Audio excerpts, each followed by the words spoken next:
Hola, buenas tardes, soy Lucía. Ya os tengo hablado que los cristales o los espejos son portales energéticos. Yo veo aquí en el tarot, en esta tirada, que a través de los espejos están entrando en vuestra casa a espiaros todas las noches. Una forma de que esto no pase es que los tapéis con una toalla, con una sábana. No es que los hagan vuestros propios enemigos esto, porque está claro de que ellos ni saben, son unos ignorantes, pero sí están pagando a gente que lo haga. Últimamente te ven como muy a tu vida, ven que te va bien, se imaginan, bueno, que estás en las mil maravillas, viviendo como una diosa.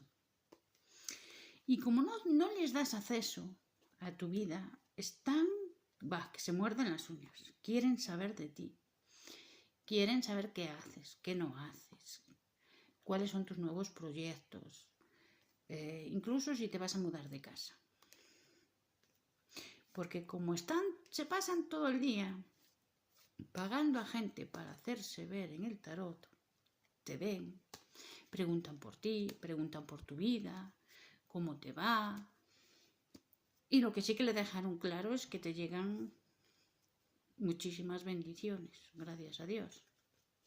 Ya era hora, dirán muchos.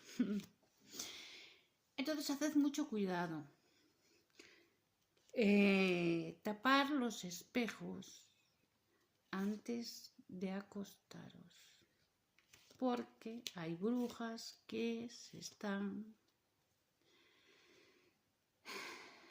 accediendo por ahí todas las noches para controlarte. Hasta si duermes, si no duermes, si estás bien, si te duele algo, si padeces de insomnio. Chisme todo. Quieren chisme. Por eso que mucho cuidado. Os lo digo por vuestro bien. Hay mucha gente que no lo sabe, que los espejos son portales energéticos. Así que habrá gente que se quede sorprendida. Hay otra mucha que sí. Entonces, chicos, bendiciones, oro y miel y ashe para todos. Que Dios os bendiga.